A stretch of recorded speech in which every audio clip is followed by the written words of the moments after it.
Bah moi je le mettrais en noir. Et Zifu aussi, ça c'est trop un Congolais.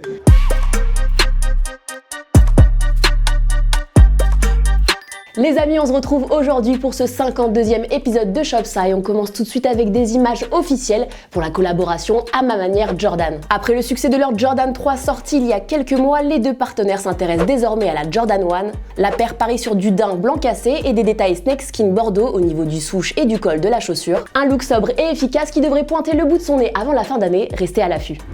On continue avec des images officielles également pour la collab Union Air Jordan 2. Si vous vous souvenez bien, il y a quelques semaines, je vous présentais les mock-ups. Et bien sachez que les maquettes n'ont strictement rien à voir avec le produit final, et tant mieux. On part finalement sur une paire en nylon et en daim, relevée par des accents bleus et jaunes, le tout complété par une midsole bien blanche comme il faut. Alors apparemment, selon les rumeurs, ce colorway Grey Fog est une exclusivité femme, prévue pour le printemps 2022. Je vous tiens au courant dès qu'on en sait plus. Après Oh Yoon Jung qui a signé chez Louis Vuitton il y a quelques semaines, c'est au tour de Lee Jung Jae de séduire le monde de la mode. La star de la série Squid Game a été choisie comme ambassadeur mondial de Gucci. En plus de partager les mêmes valeurs que cet acteur coréen, la marque italienne dit apprécier son style sophistiqué et son charisme naturel. Oh, Gucci, entre nous, vous appréciez surtout la hype autour de Lee Jung Jae, mais cela dit, c'est très bien joué de votre part. De son côté, J Balvin revient en force avec une nouvelle collab footwear. Après le succès de ses Air Jordan 1, le chanteur revisite aujourd'hui les Air Jordan 2. En tout cas, c'est ce que nous laissent penser ces premières images partagées par l'artiste. Apparemment, on est sur un look glow in the dark sur la semelle et la languette de la chaussure.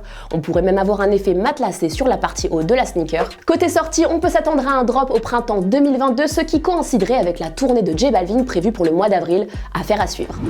C'est l'heure du sapé comme un invité, des looks, une note sur 10. Bon ça c'est c'est terrible. Je devais avoir 16-17 ans. On a tourné le clip avec Muska. Je me vois moi avec un t-shirt Zara. Je crois que je vais mettre un 3 sur 10. J'ai fait passer le t-shirt pour un Versace à l'époque.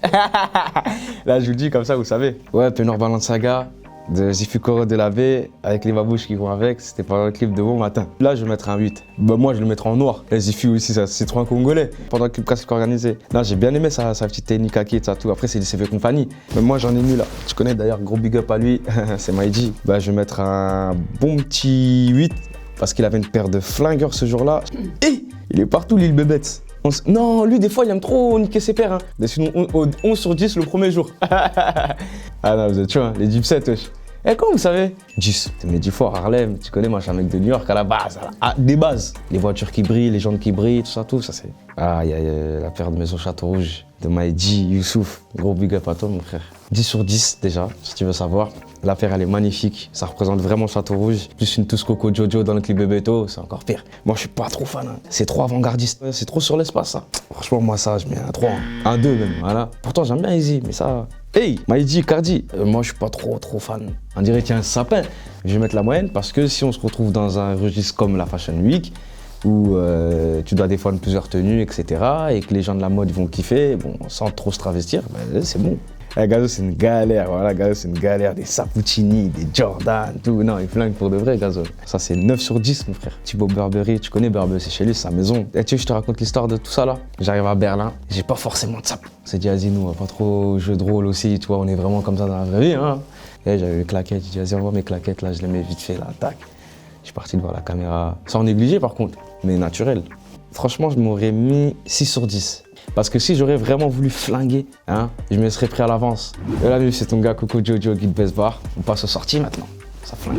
On commence avec la sortie imminente d'un troisième coloris pour la Pata Air Max One, un colorway bordeaux qui se mariera parfaitement avec ce pull et ce pantalon, issu de la toute dernière collection Carhartt Whip. De leur côté, Noah et Adidas signent une collection footwear et textile inspirée par le running. Une collab à l'esprit vintage disponible ce 18 novembre. La collection Dior Sakai, quant à elle, débarque enfin. C'est beau, c'est élégant et c'est disponible dès aujourd'hui. Pour les fans de Stranger Things, ne loupez pas la nouvelle collection Champion dédiée à la série. Il y a du hoodie, du bomber et des ensembles. Si vous êtes plus Naruto que Stranger Things, rendez-vous sur le site de Mister SFC pour choper la collection de bijoux inspirée par le manga. Une bonne idée de cadeau pour Noël. Côté sneakers, on attend la sortie des Yeezy 500 Ash Grey le 20 novembre et des Yeezy 500 Faded Azure le 27 novembre. Jour de la sortie des Nike Dunk University Gold en version low et high. Et on termine le mois de novembre avec le drop des Air Jordan 3 Camo prévu pour le 29 novembre, date à laquelle devraient sortir les Yeezy Boost 350 V2 Compact Slate Blue.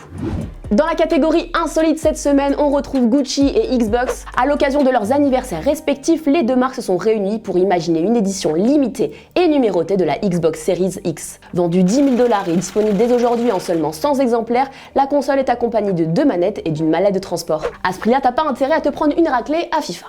C'est l'heure des meilleurs outfits de la semaine. Demande-moi de ramener des sommes. Si je peux, je te donnerai. Demande-moi d'en faire des tonnes. Quand je vis dans mes poches des billets béton. Que des tonnes, c'est sur ma bête. Baby, faut pas que tu t'attaches. Non, baby, faut pas que tu t'attaches. J'étais sur Audi couche, je m'en vais chercher le cash. J'en rajoute une couche, je vais pas louper le coche. Un mini wham, je m'arrache à 6 o'clock. J'sors jamais sans le 9. Ça sort de la cité white. J'ai plus tout sur moi. La rue c'est pour de vrai. Y'a des choses qu'on dit pas. Ouais, le monde est méchant. Ouais. Et voilà les amis pour cet épisode 52 de Shopsa. Dites-nous en commentaire quel sera votre prochain achat. On se retrouve la semaine prochaine, mercredi 17 h pour un nouvel épisode de Dans le détail. D'ici là, prenez soin de vous et soyez stylés. Ciao.